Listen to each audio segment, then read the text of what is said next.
তো প্রতিদিনের মতো আমি আমার হাজব্যান্ডকে আজকেও এই যে ছোলা, কাজু, কিশমিশ এগুলো খেয়ে যাব। তো প্রতিদিনের মতো কিন্তু আমি আজকে দুধ জাল করে নিচ্ছি। দুটো জায়গাতে দিয়েছি, কারণ একটাতে দিলে না দুধ হচ্ছে উতলে পড়ে যায় আর গ্যাসের এই অবস্থা হয়। আজকে ধোবো, পরিষ্কার করব। তো ওদিকে আমি দুধ জাল করে চলে এসেছি। সবজি ধোয়া, এই যে এটা আমি পরিষ্কার করলাম সবজি রাখবো বলে। সবজি ছিল কিন্তু অনেক নোংরা হয়েছিল, তার জন্য পরিষ্কার করলাম। শুকিয়ে গেলে আবার সবজি ঢালবো। আজকে কিন্তু অনেক রোদ উঠেছে। তো আমার মেয়েকে আমি দুধ খেতে দিলাম, এই গ্লাসটা 1 গ্লাস। তো সে কতটুকু খেলো আর রেখে দিল, খেলো না। তো যাই হোক, আমি আজকে তো কালকে কলমির শাকটা এনেছিল, আমি কালকে করিনি, কারণ আমি কোনোদিন কলমির শাক রান্না করিনি। ফার্স্ট টাইম আজকে রান্না করব। কালকে কিন্তু অনেক তাজা ছিল, আমি ফ্রিজে রেখেছিলাম, কিন্তু আউড়িয়ে গেছে। তো আমি কিছুটা আপনাদেরকে শেয়ার করব আমি কীভাবে রান্না করছি। আমি অবশ্য জানি না, কিন্তু আমি ইউটিউব দেখে নিলাম। তো আমি ভালো করে হচ্ছে বেছে মরা মরা পাতাগুলো ফেলে দেবো, দিয়ে ভালো করে কুটে ধুয়ে নিয়ে আসছি এখন। তো এই যে কালকে আমি পায়েস রান্না করেছিলাম, তোমরা তো দেখেছো। তো আমি ভাবলাম যে একটু কিছু আমি খেয়ে নিই। তো এই পায়েসটা একটু আমি খাবো, খেয়ে তারপরে রান্নার কাজে চলে যাব।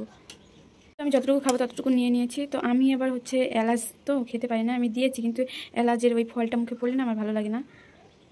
তো আমি কিন্তু শাকগুলো কুটে ধুয়ে নিয়ে চলে এসেছি একদম।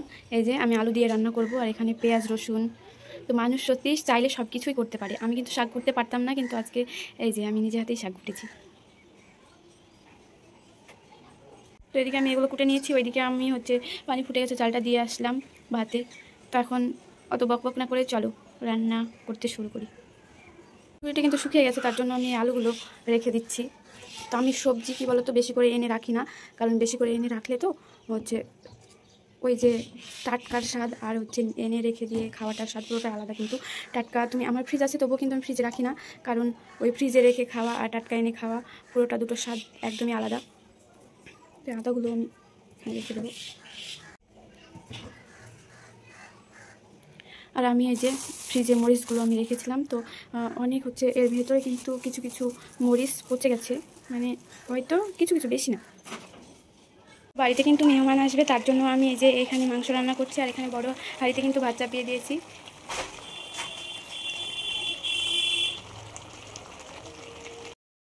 তো আজকে আমার ছোটো জামাই এসেছিলো আমাদের বাড়িতে। তো তোমাদের তেমন করে কোনো কিছু শেয়ার করতে পারিনি, তো যতটুকু পেরেছি ততটুকুই তোমরা দেখতে থাকো। তো এগুলো আমি কিন্তু অফ ক্যামেরায় করে নিয়েছিলাম। আসসালামু আলাইকুম, welcome my new YouTube channel. তো পুরোপুরি আমার একদম রান্না কমপ্লিট। এই যে এখানে মুগ ডাল, এখানে মাংস, এই যে এখানে মাছ, আর এখানে মাছ।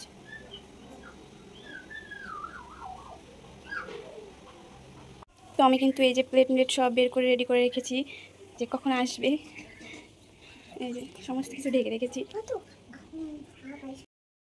আমার চ্যানেলে যদি তোমরা প্রথম হয়ে থাকো তাহলে অবশ্যই কিন্তু চ্যানেলটি সাবস্ক্রাইব করে দেবে, আর পাশে থাকা মিষ্টি ঘন্টাটি কিন্তু প্রেস করে দেবে, যাতে পরবর্তী ভিডিও পেতে তোমরা মিস না করো। আল্লাহ হাফিজ।